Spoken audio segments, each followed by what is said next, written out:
Hola a todos y bienvenidos a una nueva entrega de la sección de entrevistas de Whispr. Hoy os traemos la segunda parte de la entrevista a Kenny Lee, COO y cofundador de Manta Network, un proyecto centrado en brindar soluciones de privacidad a la blockchain.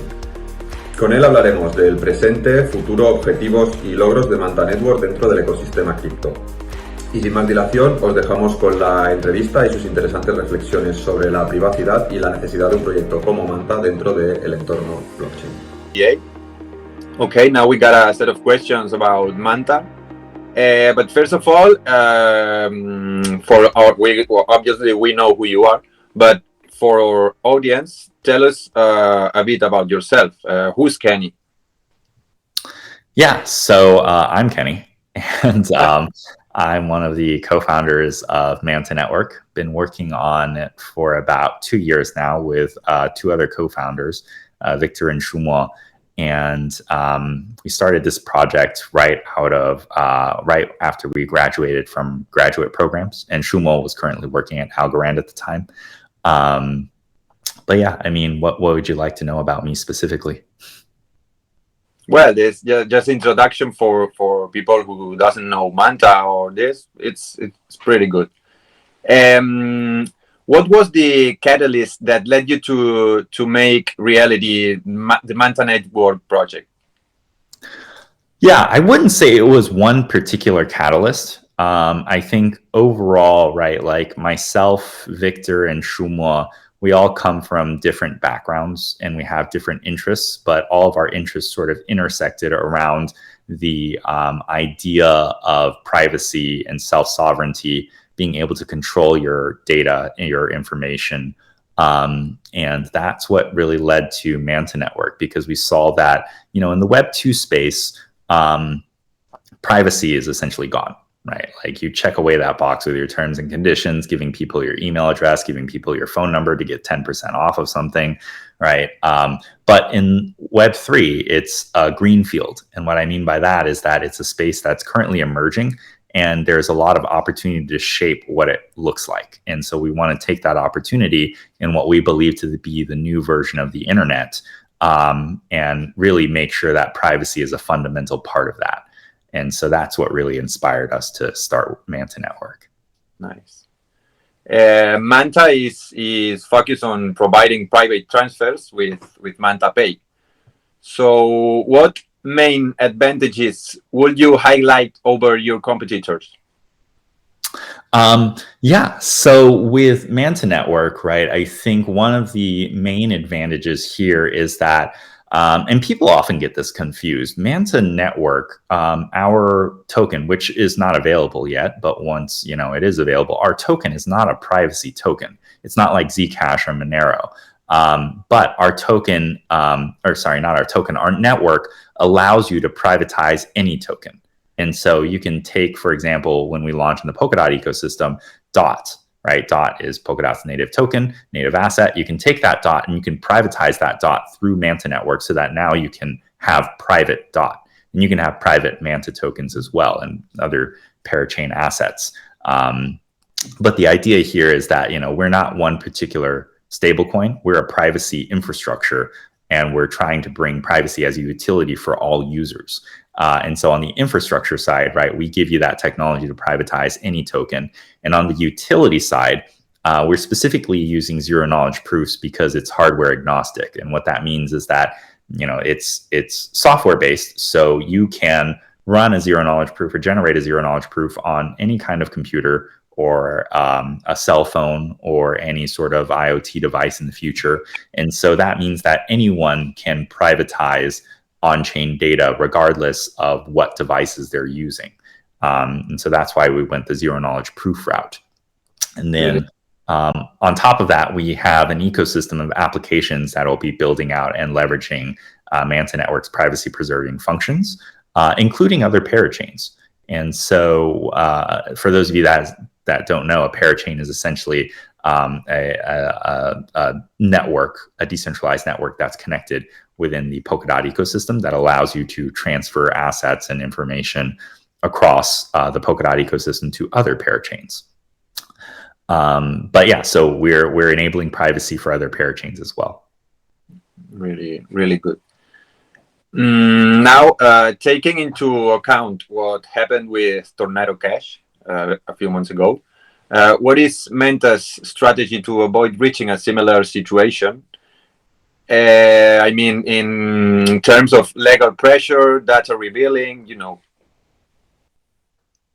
Yeah, I think when it comes to data revealing, right, that is something that is just that's something that from a fundamental perspective is uncompromisable, right? Because ultimately, with the way that a decentralized network works, is even if someone wanted us to reveal the information about a zero knowledge proof on chain, we can't do that, right? So it's technically infeasible for us to be able to reveal any information. So data revealing is completely off the table.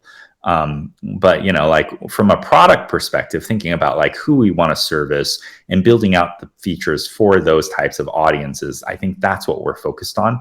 And I think that's going to be a huge differentiator for us when it comes to thinking about how we approach regulation and compliance, because those types of I guess aspects can be built in or considered on the feature level for a product, right? It's not really more so feasible on the infrastructure side.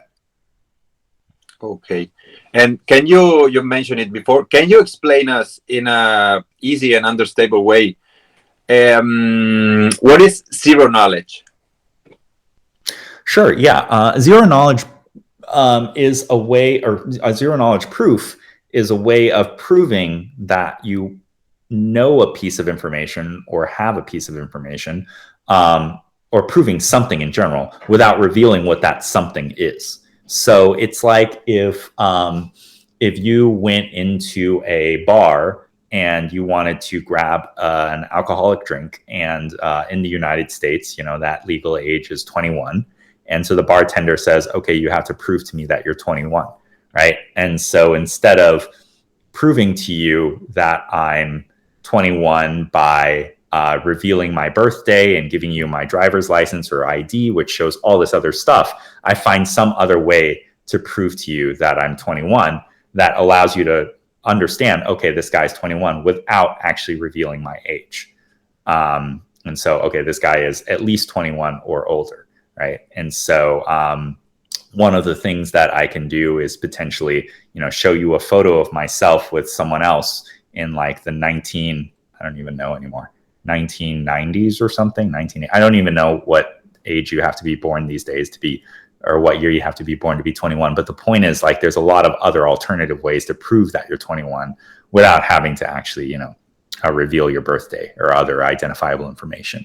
One analogy here that I like to use is the color blindness test, right? Like if I wanted to prove to you that I'm not colorblind, there's no way that I can prove to you that I'm not colorblind except through like a zero knowledge proof.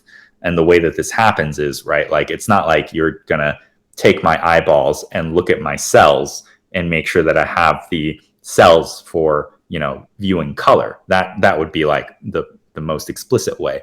And so the practical way for me to prove to you that I'm not colorblind without having to rip out my eyeballs is to, play a little game. And that game, for example, here is you hold a red ball and a blue ball in your hand, right? One in each hand, red ball, blue ball. And then you put it behind your back and you shuffle it and you bring it back out and you say, hey, Kenny, point to the red ball. And I point to the red ball and it's correct. And so you're like, okay, fine. So that was a lucky guess because it's only 50-50. So we're going to play the game again. And I'm going to point to the red ball again. You say, okay, that's a lucky guess. You keep going. We do it 1,000 times and I point to the red ball 1,000 times correctly.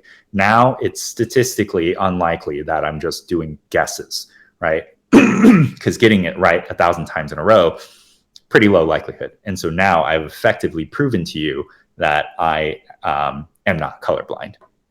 Does that make sense? Without actually ripping out my eyeballs and showing you, my cells. It will be a really, really aggressive situation. Yes. Okay.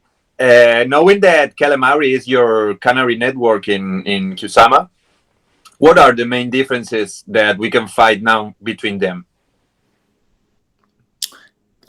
between Kusama and Polkadot. Between Calamari and Manta, you mean? Yeah, Calamari and Manta.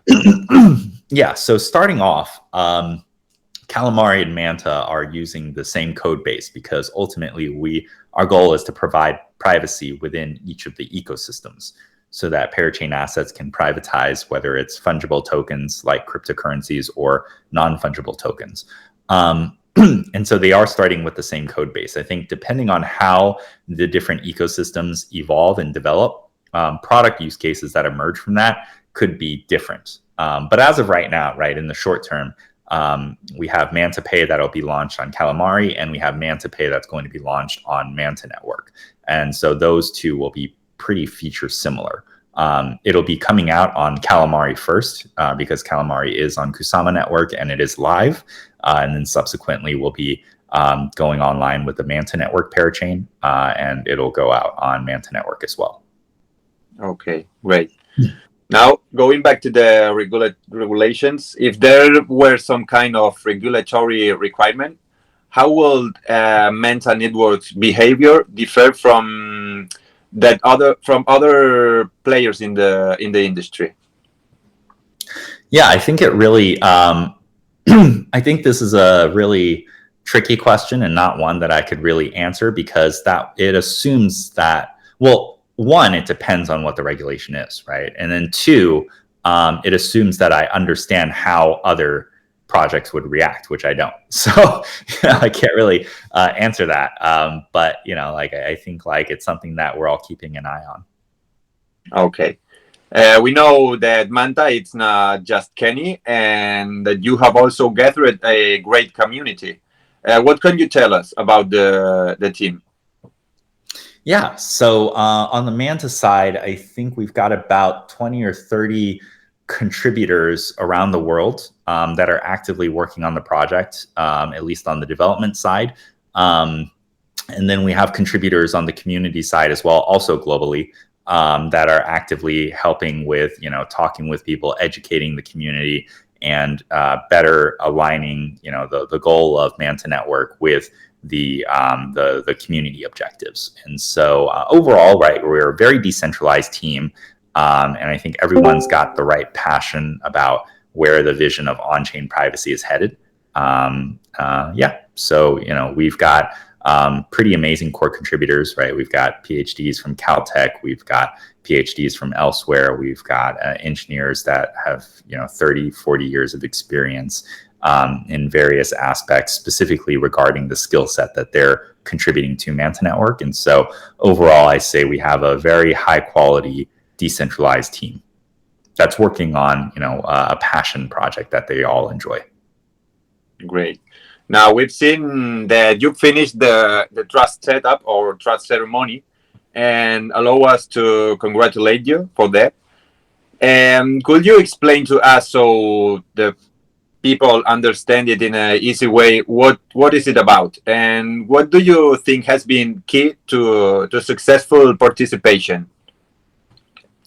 Yeah, so without getting into too much detail here, essentially the trusted setup allows us to generate what is necessarily needed for our zero knowledge proof circuit to be deployed in a safe and secure manner. And so again, I don't want to get into too much detail. I just said zero knowledge proof circuit. You're probably wondering what that is. A zero knowledge proof circuit is just a zero knowledge proof that's built for a specific purpose. And so in this case, the purpose of this zero knowledge proof circuit is to privatize and transact through Manta Pay, which is our upcoming product. And so we need to do a trusted setup ceremony for this. And you're right, we just finished a successful one. We got actually, we're about to finish it. We've got over 4,000 participants so far, and that's still rising. And this beat out the previous contribution number, which was around 1,112. And so it's almost 4 times that amount. And so I think that's a testament to, one, the strength of our community, right, and people's general interest. And two, I guess the broader interest on privacy and a general curiosity towards zero knowledge proofs and how they work. ultimately, I think like the trusted setup was a massive success. And I'm really glad that, our project was the first to kind of introduce more of a hands-on experience for zero knowledge proofs to a lot of people. What does it take to make it work? The trusted setup contribution. We try to make it as simple as possible. And so hopefully, right, like with the explicit goal of getting as many people to try it out, test it out, and contribute as possible. And I think we successfully hit that goal. Great to hear that, and this huge adoption to participate on it. Amazing. Now, continuing with Manta Pay, do you have any use or integration planned for outside the blockchain or traditional finance? And could you anticipate or give us a hint about the next objectives with Manta Pay? Yeah, so I will say broadly that we do have a lot of plans. There's a lot of things that we've been working on internally in terms of use cases, in terms of new technologies. I can't get too much into detail about that right now because we haven't really announced anything. But long story short, yes. I mean, we've got a massive, talented team that's just working 24/7, right? And so we're definitely excited about some of the things that we're going to be releasing on top of this. Amazing. I was about to ask you about a preview of what we can find on the version 3, but we will wait to this announce. Yeah. We've also learned that you've started to collaborate with Moonbeam. Congratulations by these two to bring privacy to their ecosystem. What can you tell us about it? And can we think that the door of the rest of the Polkadot ecosystem is open for you? Yeah, so I'll answer the last part of the question first about if this is opening the doors to the rest of the Polkadot ecosystem. It certainly is. We are also working with other parachains at this point to deploy similar sort of use cases. Again, don't want to get into details before anything's officially announced. But it's a collaboration that we've already started on. And with that being said, right, like the work that we've done with Moonbeam, I think is extremely unique and is the first step towards on-chain privacy for the entire Polkadot ecosystem. I think a really major difference here is that prior to this, right, like we worked on XCM, which is the cross-chain messaging system within the Polkadot ecosystem. It was specifically focused on moving assets over to our network and then privatizing once people start using our network and our wallet address system and our basic products. But with XCM Remote Transact, which is what we've been deploying with Moonbeam, users are able to move Moonbeam assets, whether it's Moonbeam's native token, whether it's XC20 assets, move them over to Manta Network to privatize, and then can transfer those assets privately, all without leaving the Moonbeam ecosystem.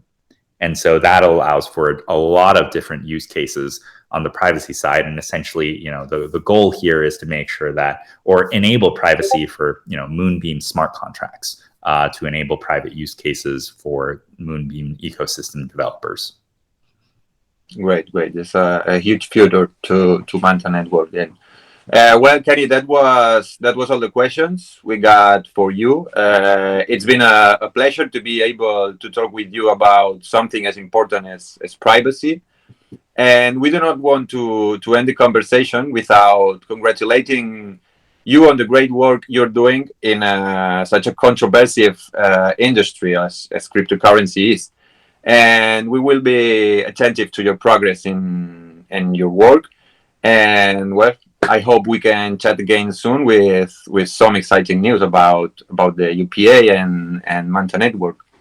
Yeah, thank you very much for having me on. Really appreciate it. And, looking forward to a really exciting 2023. I think there's a lot of new innovations coming out, a lot of projects working on awesome things. Manta Network's no exception. And so, follow us on Twitter, join our Discord community, to keep up to date with the project. Thank you very much for having us. Great, Kenny. We'll be following you. Thank you, and see you soon. Have a great day.